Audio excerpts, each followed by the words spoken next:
We're here at the Flywheel Gallery in Piermont, where Carl Stoveland has his photography on display right now. These are some great shots that he took of London at night.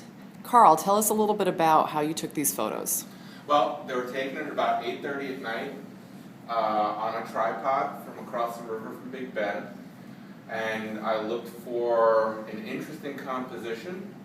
I used a new technique called high dynamic range that allows me to add much more detail to night shots than you're used to seeing.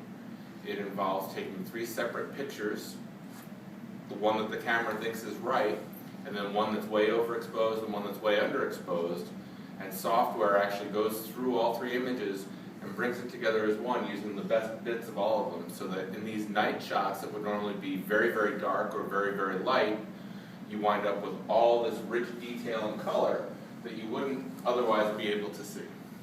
So tell me a little bit about some specific areas of the photograph where you can tell how HDR really impacted it.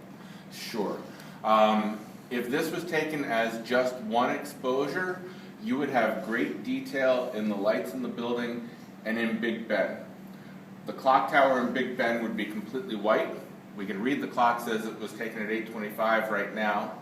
The water would be much darker and you wouldn't be able to bring out the color in the water. Is the color pretty true to reality, or does it give it an enhanced fantasy kind of look?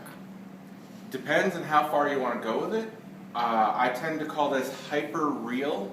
It's very close to real, but it's got that edge of just a little bit more oomph.